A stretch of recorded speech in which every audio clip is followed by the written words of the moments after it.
Episode की शुरुआत में हम देखते हैं कि चार लोगों को जो कि किसी और दुनिया से बिलोंग करते थे, उन्हें इस दुनिया में समन यानी कि बुलाया जाता है। अब ये दुनिया कुछ राजाओं महाराजाओं वाले टाइप की थी और इस सब चीजों से वो चारों ही लोग काफी ज्यादा सरप्राइज थे, क्योंकि ये चारों जिस दुनिया से आए थे वो बिल्कुल हमारी दुनिया की ही तरह थी। तो हम देखते हैं कि अभी तक ये चारों इन सब चीजों को समझे नहीं थे, पर तभी यहाँ पर मौजूद एक प्रिंसेस उन्हें बताती है कि उन्हें एज ए हीरो समन किया गया, यानी कि बुलाया गया यहाँ पर उनकी मदद करने के लिए। अब इससे पहले कि वो लोग कुछ पूछते, वहाँ पर मौजूद एक जादूगर उनकी स्किल्स को जानना शुरू कर देता है।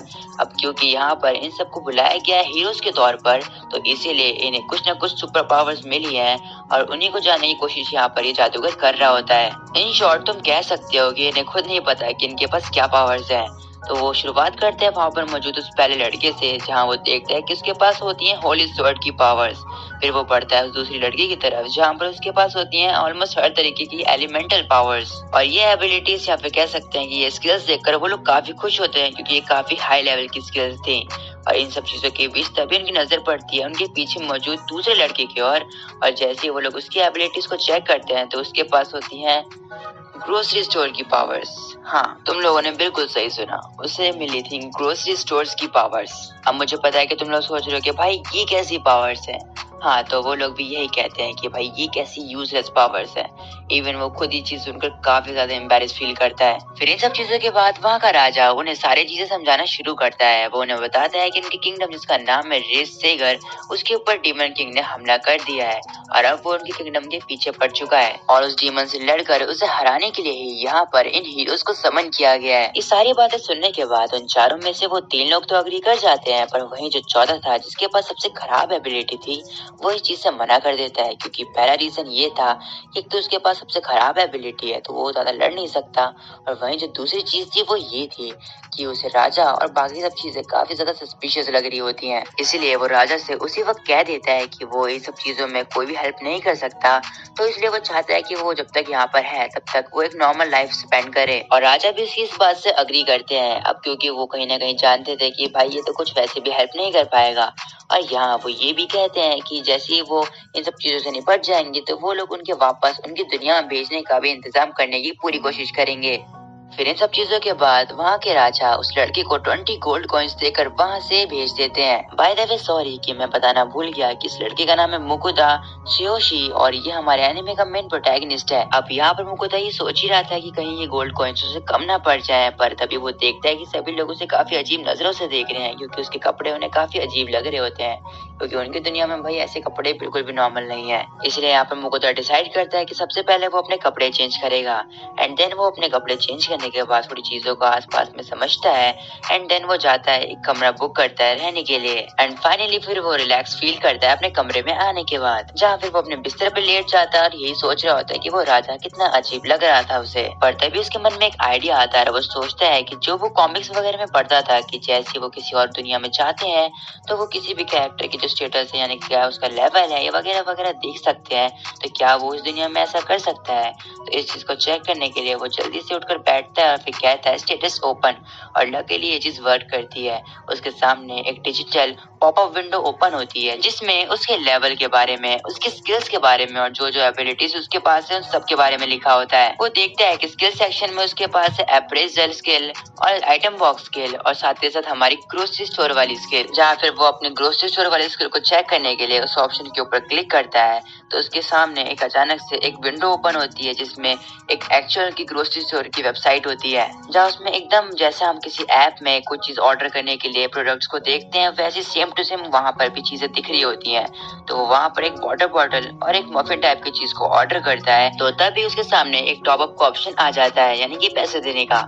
तो फिर वो अपने जेब से कॉइन निकालता है और जैसे इस टॉप अप वाले स्लॉट के पास ले जाता है तो वो कॉइन उसके अंदर चला जाता है, एंड देन जैसे ही वो बाय पे क्लिक करता है तुरंत ही उसके बगल में वो सामान आ जाता है। मुकुदा एक्चुअली में ये चीज देखकर काफी सरप्राइज हो जाता है, पर फिर भी उसे काफी खुशी हो रही थी कि उसके पास कितनी कमाल की एबिलिटी है। यहाँ मुकुदा सोचता है कि इस स्किल की मदद से तो वो पैसे भी कमा सकता है, तो इसीलिए वो डिसाइड करता है कि वो अगले दिन इस किंगडम को छोड़ देगा और किसी और किंगडम में चला जाएगा। फिर नेक्स्ट डे मुकुदा एक घोड़ा गाड़ी को पकड़ लेता है, मतलब वो बिल्कुल लास्ट पैसेंजर होता है इस घोड़ा गाड़ी का, और फिर उसमें बैठकर अपने नेक्स्ट किंगडम के सफर पर निकल जाता है। मुकुदा के घोड़ा गाड़ी में सफर करते वक्त उसकी बात एक मर्चेंट से भी होती है जो कि इस शहर में साबुन बेचने के लिए आया होता है। और फिर बातों ही बातों में यहाँ पर मुकुदा आइटम बॉक्स वाली स्किल का जिक्र कर देता है, जिसे सुनते ही यहाँ पर मर्चेंट उसे बताता है कि ये स्किल 1000 में से सिर्फ किसी एक के पास होती है और हर एक दुकानदार यानी कि मर्चेंट का सपना है कि उसके पास ये स्किल हो, क्योंकि इसकी मदद से वो कितना भी सामान स्टोर कर सकते हैं। हम कह सकते हैं कि ये बिल्कुल डोरेमोन की पॉकेट की तरह है, बस फर्क ये है कि डोरेमोन की पॉकेट का स्पेस यूज करने के लिए हमें उसकी पॉकेट को कैरी करना पड़ता है, बट यहाँ पर ऐसा नहीं है, वो बिल्कुल इनविजिबल स्पेस है। और फिर लगे हाथ यहाँ मुकुदा अप्रेजल स्किल के बारे में पूछ लेता है, तो यहाँ वो मर्चेंट उसे बताता है कि ये स्किल सिर्फ हीरोज जिन्हें दूसरी दुनिया से बुलाया गया है या फिर हमारे जो किंगडम के जितने भी ऑफिशियल्स हैं सिर्फ वही यूज कर सकते हैं। बाकी मैं तुम्हारी जानकारी के लिए बता दूं कि अप्रेजल स्किल की मदद से तुम किसी भी कैरेक्टर के बारे में हर इन्फॉर्मेशन निकाल सकते हो। मतलब तुम उसे देखकर यहाँ पता लगा सकते हो कि भाई उसका लेवल क्या है, उसका नाम क्या है, उसकी उम्र क्या है एंड वगैरह वगैरह। अब ये सब सुनने के बाद यहाँ मुकुदा डिसाइड करता है कि वो अपनी इन एबिलिटीज के बारे में किसी को भी कुछ भी नहीं बताएगा, क्योंकि वो उसके लिए प्रॉब्लम क्रिएट कर सकती हैं। मुकुदा अभी इन सब चीजों के बारे में सोच ही रहता है कि तभी उसके कानों के पास वो मर्चेंट आकर उससे कहता है कि क्या तुम्हें पता है कि जो किंगडम और रिच सेगर है वो अपनी तबाही के काफी नजदीक है और इसीलिए सब धीरे धीरे उनके किंगडम को छोड़कर जा रहे हैं और इसी वजह से उन्होंने अपनी बॉर्डर लाइन को भी ब्लॉक कर दिया है। अभी सुनकर मुकुदा काफी घबरा जाता है, क्योंकि इस वजह से जो घोड़ा गाड़ी का सिस्टम था वो वहाँ पर बंद हो चुका था और बिना घोड़ा गाड़ी के वहां से अकेले जाना काफी खतरनाक हो सकता था। इसलिए वो डिसाइड करता है कि वो एडवेंचरर्स गिल्ड जाएगा और वहां पर कुछ एडवेंचरर्स को हायर करेगा ताकि वो लोग उसकी नेक्स्ट डेस्टिनेशन यानी कि किंगडम ऑफ वेनन तक उसे सेफली पहुंचा सकें। इसीलिए फिर मुकुदा जिस शहर में फिलहाल रुका होता है उस शहर के एडवेंचरस गिल्ड तक जाता है और वहाँ पर जाने के बाद वो वहाँ के अकाउंटेंट से इस चीज के बारे में पूछता है, तो वो कहती है कि हाँ ऐसा हो सकता है, बट इसके लिए आपको करीब 8 गोल्ड कॉइन्स देने होंगे। और ये सुनकर वो काफी शॉक हो जाता है, क्योंकि भाई ये काफी ज्यादा एक्सपेंसिव था उसके लिए, बट स्टिल क्योंकि अब उसे जाना ही था इसलिए वो अग्री कर जाता है। फिर इसके बाद वो अकाउंटेंट एक एडवेंचरर को बुलाती है जो कि अपने ग्रुप के साथ उसी किंगडम की ओर जा रहा होता है। तो जैसे ही वो वहाँ पर आता है तो वो बताता है कि उसका नाम है वर्नर और वो एक सी रैंक का एडवेंचरर है। जिसके बाद अकाउंटेंट वर्नर को सारी चीजें बताती है और यहाँ पर फिर मुकुदा भी वर्नर से कहता है कि मैं तुम्हें रास्ते में खाना भी प्रोवाइड करूंगा। इसके बाद यहाँ वर्नर भी इस चीज के लिए अग्री कर जाता है। इसके बाद वो मुकुदा से कहता है कि तुम मुझे कल सुबह मिलना और फिर वो लोग हैंडशेक करते हैं और फिर हम देखते हैं नेक्स्ट डे का सीन, जहाँ पर वर्नर अपनी पूरी टीम के साथ यहाँ पे मुकुदा को इंट्रोड्यूस करता है। इसके बाद वो लोग अपना सफर शुरू करते हैं और फिर बीच में वो लोग ब्रेक लेते हैं और इस ब्रेक में यहाँ पर मुकुदा लग जाता है अपना खाना वाना बनाने में, जहाँ वो लोग ये देखकर काफी सरप्राइज होते हैं कि मुकुदा के पास एटम बॉक्स वाली स्किल है और स्पेशली उसका मैजिक स्टोव देखकर। खैर वो मैजिक स्टोव नहीं था, बस उसने ऑनलाइन मंगा लिया था। यहाँ मुकुदा कुछ सैंडविचेस बनाता है, जिसके बाद जैसे वो लोग उसे खाते हैं भाई वो लोग बिल्कुल फिदा हो जाते हैं, क्योंकि उन्होंने आज तक कभी इतनी सॉफ्ट ब्रेड और इतनी टेस्टी चीज आज तक कभी नहीं खाई होती है। और फिर खाने पीने के बाद वो लोग अपना सफर वापस से शुरू करते हैं और जैसे ही वो लोग एक जंगल से गुजर रहे होते हैं कुछ ऐसा होता है।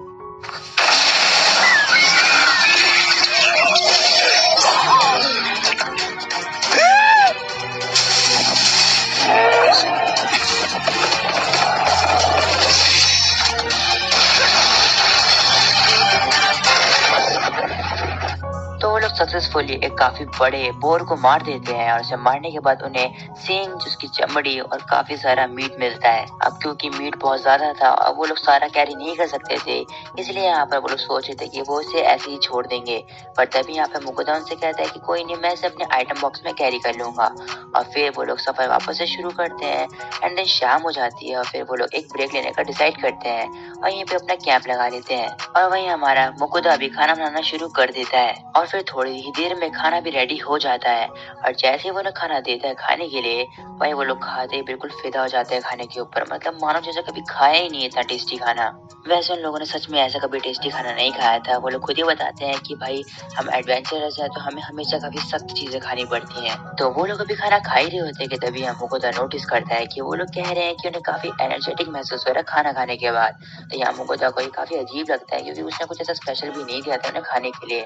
तो इसीलिए वो उनका स्टेटस चेक करता है। तो जैसे ही वो अपनी एबिलिटी की मदद से उनके स्टेटस को देखता है तो भाई वो बिल्कुल शॉक रह जाता है, क्योंकि उनकी जो पावर्स थी, उनका जो स्टेमिना था वो काफी तेजी से बढ़ रहा था।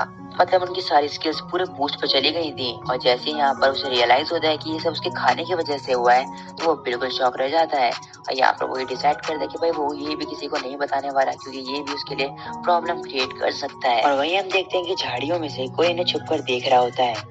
फिर नेक्स्ट डे वो लोग अपना सफर वापस से शुरू करते हैं और फिर चलते चलते उन्हें रात हो जाती है और फिर एक अच्छी जगह ढूंढकर वो लोग वहीं पर अपना कैंप लगा लेते हैं। और फिर हमेशा की तरह हमारा मुकुदा खाना बनाने में लग जाता है। तो इस बार वो बोर का मीट बना रहा था जो कि उसने स्टोर किया था अपने आइटम बॉक्स में। तो जैसे ही उसका खाना बनके तैयार होता है वो सबको खाने के लिए देता है, तो अगेन इस बार तो उनका जो रिएक्शन था वो पहले से भी ज्यादा अच्छा था। मतलब उन्हें वो इतना ज्यादा पसंद आता है कि कोई मुकाबला ही नहीं है उस चीज का। दे वर लाइक भाई ये आखिर है क्या, हमने तो अपनी पूरी जिंदगी में कभी इतनी टेस्टी चीज नहीं खाई है। क्योंकि काफी शौक था तो इसीलिए उसे ये चीज काफी अच्छी लग रही होती है क्योंकि उसके लिए तारीफ से कम नहीं है। और वो लोग इस चीज को भी इंजॉय कर ही रहे होते हैं कि तभी यहाँ पर वो लोग देखते हैं कि मुकुदा के पीछे कोई होता है। और वो लोग इतने ज्यादा डर जाते हैं कि वो लोग बता भी नहीं पा रहे होते हैं कि एग्जैक्टली वो है क्या। और जब मुकुदा पलटता है तो वो देखता है कि उसके सामने एक बहुत बड़ा वुल्फ होता है, सच में काफी बड़ा वुल्फ। और इस वुल्फ का नाम होता है फेनरिर। और यहाँ फेनरिर आकर उन सबसे कहता है कि मेरी बात ध्यान से सुनो, जो तुम लोग खा रहे हो वो मुझे भी खाने के लिए चाहिए। और ये चीज वो काफी गुस्से में और ताव में कहता है। और भाई वो लोग काफी डर जाते हैं तो यहाँ जल्दी से जो मुकुदा होता है खाना निकालता है, उसे दे देता है खाने के लिए। यहाँ फेनरिर उसे एक झटके में खा जाता है और फिर कहता है कि इससे उसका पेट नहीं भरा, इसे और चाहिए। और फिर जल्दी से जाके मुकुदा और बना कर लाता है, वो उसे फिर खाने के लिए देता है पर उससे उसका पेट नहीं भरता। वो अगेन कहता है कि उसे और चाहिए, फिर मुकुदा जाता बना कर लाता है, फिर वो उसे खाने के लिए देता है पर उससे भी उसका पेट नहीं भरता। ऐसे करते करते यहाँ मुकुदा कई बार उसे खाना बना कर देता है और वो कई बार खाता है। इवन सारा सब कुछ खत्म भी हो जाता है और तब जाके यहाँ पे जो फेनरिर होता है उसका पेट भरता है। यहाँ पे मुकुदा की फटके चार हो जाती है और वहीं फेनरिर के मजे आ जाते हैं। और वहीं वो जितने भी एडवेंचरर्स होते हैं वो सारे छुप के बैठ गए होते हैं डर के मारे। और फिर यहाँ हम देखते हैं कि फेनरिर मुकुदा से कहता है कि मैं चाहता हूँ कि तुम मेरे साथ एक कॉन्ट्रैक्ट बनाओ, एक फैमिलियर कॉन्ट्रैक्ट। अब यहाँ मुकुदा को इस चीज के बारे में कुछ ज्यादा पता नहीं था। बाकी मैं तुम्हारी जानकारी के लिए बता दूं कि फैमिलियर कॉन्ट्रैक्ट में हम जिस किसी फैमिलियर यानी कि हम यहाँ एग्जाम्पल के तौर पर इस वुल्फ को भी ले सकते हैं जो कि एक फैमिलियर है। तो हम जिसके साथ भी यहाँ पे कॉन्ट्रैक्ट बनाते हैं तो वो हमें हमेशा प्रोटेक्ट करता है, मतलब वो फैमिलियर हमें हमेशा प्रोटेक्ट करेगा। बाकी उसके बदले में हमें उसकी भी केयर करनी पड़ती है। अब क्योंकि मुकुदा को इस चीज के बारे में कुछ ज्यादा पता नहीं था इसलिए वो यहाँ मना करने की कोशिश करता है, बट वो फेनरिर काफी गुस्से में आ जाता है जिसकी वजह से वो मना भी नहीं कर पा रहा होता। तो इसलिए वो एडवेंचर्स की राय लेने की कोशिश करता है तो वो उससे कहते हैं हाँ कहने के लिए। या फिर मुकुदा अनफॉर्चुनेटली उससे हाँ कह देता, मतलब उसका मन नहीं था। तो फिर यहाँ पे फेनरिर उसे अपने पास बुलाता है और फिर उसके सर से अपने सर को आपस में ऐसे लगाकर वो उनके बीच में जो कांटेक्ट होता है वो क्रिएट कर देता है। अब यह कांटेक्ट बनने के बाद फेनरिर मुकुदा से कहता है कि क्योंकि अब हमारे बीच में कांटेक्ट बन चुका है तो तुम्हें हमेशा मेरी केयर करनी होगी। अब केयर में तुम्हें हमेशा मुझे दिन में 3 बार खाना देना होगा। अब ये सुनकर यहाँ पे मुकुदा की फटके चार हो जाती है और यहीं पर हमारा एपिसोड भी एंड हो जाता है।